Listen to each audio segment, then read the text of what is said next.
Sabi ni Recollectados, Bro JD, tama po ba ang analogy na ito sa Holy Trinity? Yes. Itlog, may, wait lang, itlog, may balat, puti, dilaw, ano, yun. Sa itlog, may balat, puti, dilaw.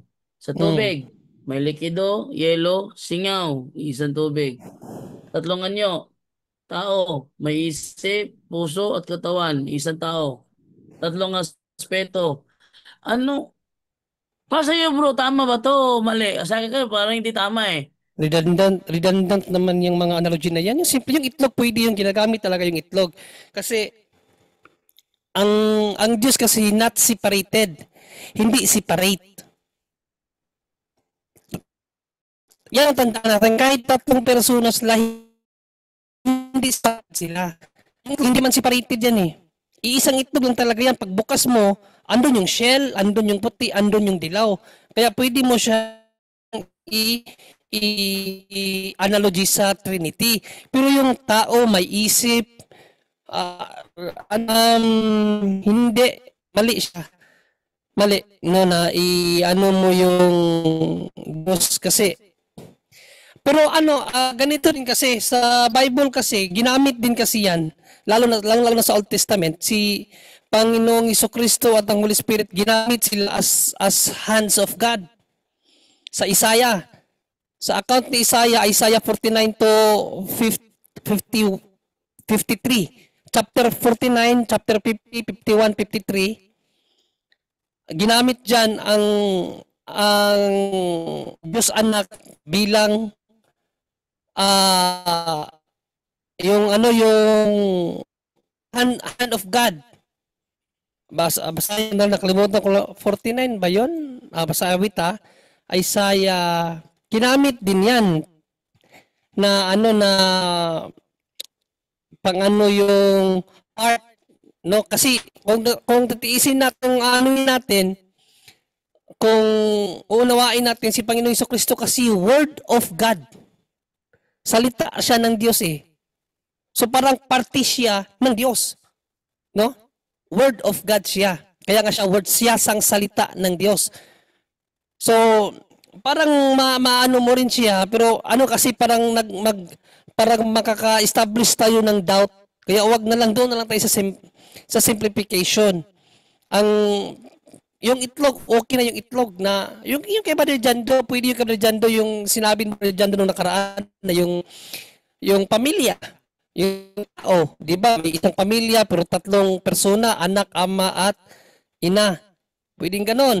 Kasi sa Biblia At saka kasi walang salungatan. walang Isa nata. sila eh. Oo, Oh. salungatan. Pwede yung lang na analogy na masabi ng komplikado. Kahit naman siya, pagtanongin ka kasi, hindi mo siya masagot, dilema, problema kasi hindi mo kayang tindigan yung mga pinapaliwanag mo. Yan, dyan po mawawala ng tiwala yung pinapangaralan mo. Kinocomplicate mo yung isang bagay. Ang dami mong, tao, may isip, may ano, pero isang tao lang. So, pag, pag may mga tao, kapatid, rekolektados, pag magtanong, yung umusisa, grabe mo umusisa. Kasi, nangaral ka ng ganyan, dapat alam mo yan, tindigan kahit saan ka dalhin. Pag hindi mo yan matindigan, sasabihin sa'yo nang nagtanong sa'yo, nag-ano ka lang pala, nangangaral ka na hindi mo alam paano tanungin. Lalong-lalo na yung talagang mga tao na mausisa, no? Yung gusto malaman ano ba talaga ang konsepto yung pinapaliwanag. Madali yung itlog kasi madali yun. Isang itlog yung talaga. Pagbuksan mo yung itlog, may puti, may shell, may dilaw, so tatlo. May tatlong realidad. So yan ang Diyos. Ang Diyos iisang persona lang, isang persona. Ang Diyos iisang being lang, one being, iisang nature. Pero may tatlong persona, Ama, Anak at Holy Spirit. So yung mga ganun lang na bagay kapatid, na madali mo siyang i-explain. Wag mong pahirapan kasi hindi nga natin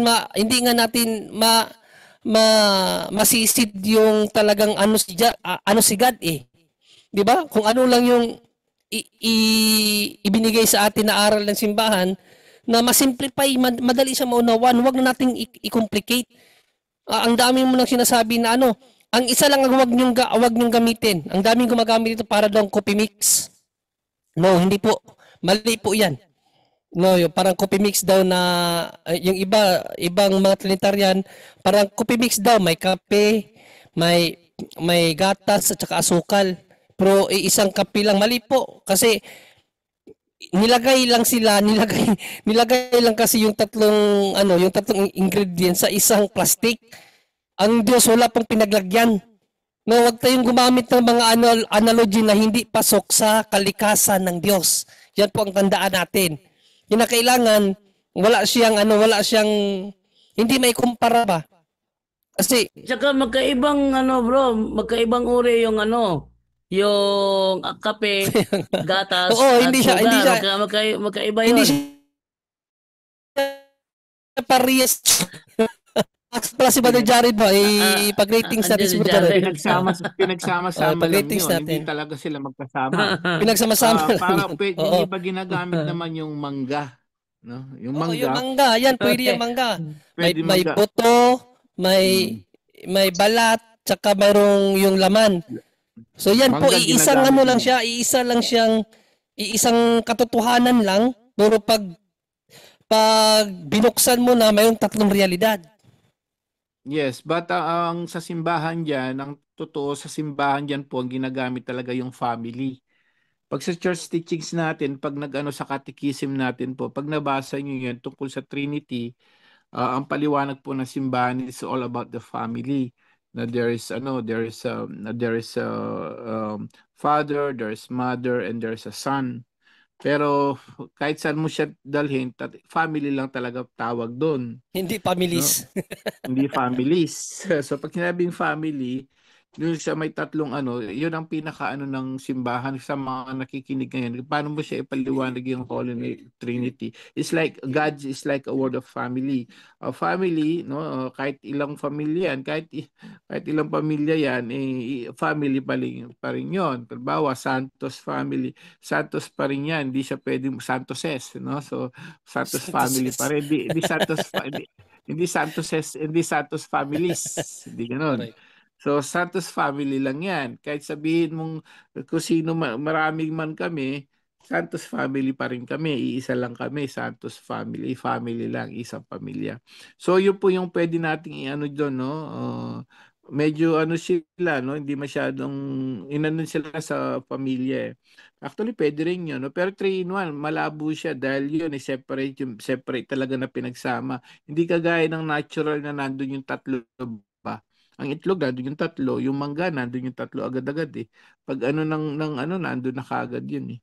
So, but ang pinaka ano ng simbahan, ano ba yung turo ng simbahan diyan? Paliwanag, family. God is like a family, no? May father, may son, tapos yun nga yung spouse is the Holy Spirit. Yun po kapatid. Okay, at mo na ibigay mo na kay Brother Jared. Brother Jared, Almasora, good evening sa iyo, Brother Jared. Yan, good evening, Rolando, Bro Angel. Hello, Bro Angel. At kay Bro Yesumar. Magandang gabi sa inyo. Congrats sa ano mo Bro Jared. Congrats sa iyong Facebook page at talagang maraming sumusunod sa iyo. Laki ng mga views niya, no, ni Oo, Brother Jared. natatawa ako sa kanya kasi mayroon pa siyang pa-action, nakatalikod muna. Madrama si Brother Jared mag-vlog eh. Napanood ko kayo, bro. Ano? Napanood ko Uy, kayo, bro. magbabalik si Jared dito ngayong ano. Bro, John Ray. Oh. Magbabalik pala si Jared sa Tagbilaran. Kailan yun yung debate nyo ni Bashir, bro? Sa 28, bro, ngayon, ang plano ni Bashir sa Kaging, nangihingi siya ng permit ng venue para makita niya daw at para sure daw. Pero Anong tema niyo, bro? ayun at patutunayan niya ayon sa Biblia at Quran na si Kristo'y tao, hindi Diyos. Tao, hindi Diyos. Sa ano Ayun yan? na Sa sa Biblia 28? at Quran. Maganda Oo, yan. sa Tagbilaran gaganapin yung kanilang debate. So, hindi ko alam kung saan ito mangyayari yung kanilang gaganapin debate. So, tanungin mo si Pula Lima, Brother Jared, kung ano yung response niya dyan, saan yung exact venue, at kung maaari makita ka ng kopya ng permit. Kasi hindi ko na kasi pag ako nakipagdebate dyan, hindi na humihingi ng permit eh, kasi Yung dati yung mismong ano bro, yung dating pwesto, wala na ba yun? andun lang naman yun. Yung ganito kasi yan eh. Yung truck kasi, pag nandyan yan, automatic talaga na naka-display ka talaga dyan. So, Ah, may anuhin truck natin pala yun, brother. yun? May truck yun.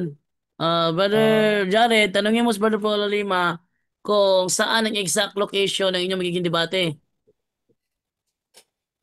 Sige bro, walang problema kasi pati si Rashid Indasan bro, nag-aamon rin. Chat sa akin ng chat kahapon. Tapos kanina, may gumamit nung number ko, umorder ng larawan ni San Isidro Labrador at dito ipinadala sa bahay namin. ang dami mo ng Diyos-Diyosan dyan ah. Oh, Ano bro, pinagtripan yung number ko bro. Ang ginawa, Ah, ano? may darating na naman ngayong parcel. Umu-order sila ng umu-order ng parcel, pinadadala dito sa bahay. di ko nagbabayad. Bro. Hala. Yung pupuntahan sana namin si CJ Texon David bukas, ay hindi na matutuloy bro. Ma- Si Magpalit. Jared. Kami bukas bro. Oh, sige, tapos Yan, maganda yan. maganda yan. Maganda yan. Ano yung pag-uusapan niyo ni si G. David? Bale, hindi niya pa to alam. Isusurprise ko na lang kasi alam ko ang ugali nito ni CJ David. Blinak ako sa Facebook bro. Oh, hindi yan Yun. sumasagot ng mga ano bro. Matagal na namin yung inano. Hindi yan, walang Bale, pakialam yan. nakita ko na yung location ng church nila.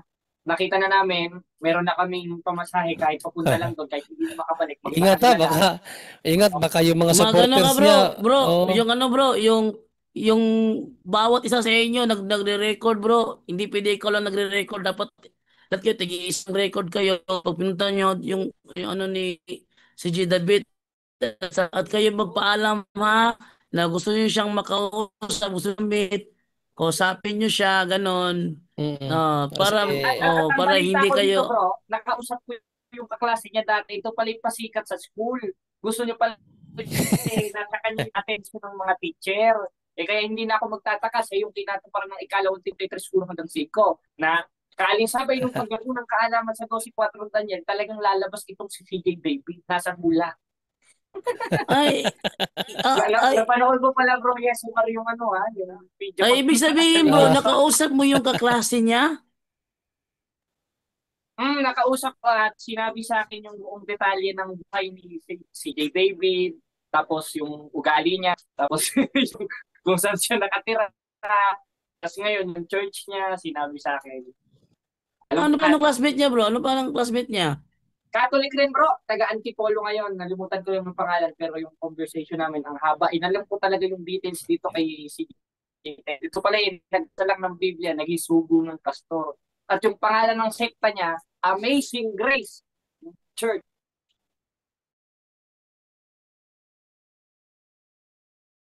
Palang si Reverend na. kasi pastor na yan bro eh. Pastor na yan. Pasado na yan sa ano sa meron yan kasi silang mga parang theology school nila na kapag na-graduate sila automatic pastor na. Kaya meron na silang mga titulo ng mga reverend. Kaya ngayon, pagpunta ko Manila, meron rin naghahamon yung alagad ni, kilala niyo ba si Ben Ante, yung senador ba yon? Ha? Senador? Hinahamon ka? Yung alagad lang bro, yung alagad, yung pastor nung parang senador yata sa Quadcom, si Ben Abante. Si Villanueva? Ben Abante bro, si Abante, yung nasa Quadcom. Hindi Senate Baptist yun. Congressman. Congressman lang, bro. Hindi senador, congressman. Ayun, hinahamon kasi si Bro Jay rinap dun sa ano nila, tinrap dun sa kapila nila. Baptist yun bro, Baptist. Nabalita ko, naghahamon, pupuntahan natin sa Ayala, tapos subukan rin natin makapunta kay CJ Texon David. Kasi dito bro, naubos na talaga, nawala na. Kaya ang ginagawa, pinitronation na lang ako. Kaya naglalak ako dun sa kapila, kumuha ng malaking Ano? Sabi, pag hindi mo tinutay yung video, ibabato ko sa ito. Sino nagsabi niya? yung mga youth ng born again yata yung kasi binidyohan ko yung nila, nagla-live ako. Binidyohan ko yung schedule ng pagsumba nila. Sabi ko, tingnan niyo to mga kapatid, nakakatuwa. May schedule sila dito. Sabi, burahin mo yung video, kita ka sa CCTV. Tapos pag hindi mo una na yan, susuntokin kita. Tapos meron ng malaking bato. Tapos tinitigan ko lang ng masama, bro. Sige. Kung ako kaharap no, sabihin ko, sige, ibato mo sa akin yan. Videohan nyo. Ibato mo. Ibato. Halika, 1, 2, 3. Wag nating ipaabot sa mga ganyan. Yan ang pinakaiwasan natin kasi Kasi yung ginagawa kasi nila kasi, mahilig sila kasi tumira. Ngayon, dapat sila nang gumagawa ng ginagawa nila, gugulantangin tayo. Sige, babatuhin mo ako. Mag-video kayo. Sige, batuhin mo ako. Naka-video, batuhin mo ako. Sige, go. magpapabato ka talaga ha. Batuhin mo ako. May mga video. Sige. Magdadalawang isip yun kasi may mga video. I-live nyo. Makukulong siya. Sige, i-live nyo. Para sige, videohan mo ko. Sige, go ahead. Bato! Gano'n na sila dito, bro. Sobrang init ko na dito sa amin. Maniwala ka, bro. Kasing init ng kumukulong mantika.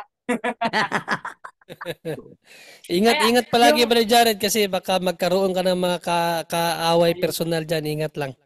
Ayun lang, bro. Kaya yung mga born again na nangangaral sa plaza, wala na. Nandun na sila sa dagat. Kaya pala wala Doon na lang. sa kanila.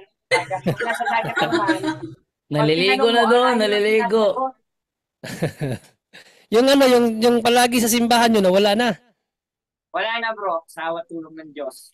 Kaya talaga ikaw talaga binigay ka talaga ng Diyos diyan para mapigilan yung mga yan kasi poison sa poison sa mga kabataan yan eh. Ayun nga, bro. Pag marinig yan sila, pwede kasi silang paniwalaan eh. Pati yung guard ng simbahan, naririnig na rin sa kanila, bro. Naririnig na rin. Limado na rin sa kanila kasi may nag-adoration. Malapit lang kasi yung adoration chapel. Tapos nag-iingay sila. Nag-iingay sila doon, bro. Bawal pa naman maingay sa adoration. Wala talagang walang mga modo, walang respeto pa. Hindi na nga nila baluarte yun. Tapos mag-iingay pa may adoration doon. Ganoon sila ngayon, bro. Tapos, dami mo alam ko na nila yung takbo nila dito, bro eh. Ang nangangaral sila, Huwebes, Biyernes, Sabado. Wala sila ngayon. Sabado, ibig sabihin, ilang linggo ko na silang hindi nakikita, umalis na talaga sila dito sa plaza. Kaya salamat sa Diyos. Ngayon, nandun naman sila sa dagat, pupuntahan ko sila siguro sa 1 linggo. Bro Jared, since nakilala kita ba, wala ka talagang ibang kulay na damit na puro puti. Mahilig sa puti si Jared, kala nyo. Buhat nung nakilala kita, hindi pa ako nakakita sa'yo nagsuot ka ng ibang kulay. nung nandito yan sa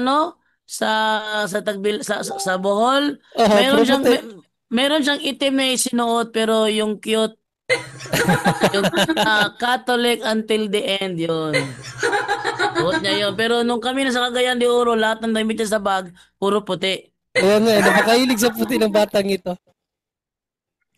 Wala, bro, kasi ito talaga yung yung hiyang sa akin na damit na pero pag bagay naman sa iyo, napansin ko lang na palagi nakaputi si Brother Jared. Talagang puro puti talagang hilig mo na damit ba no? Puti talaga, bro. Kaya yung mga iba kong damit hindi ko sinusuot. Lahat kaya pag aalis ako gagayak lahat yung puti lahat, bro. T-shirt puti, polo shirt puti, lahat puti, bro.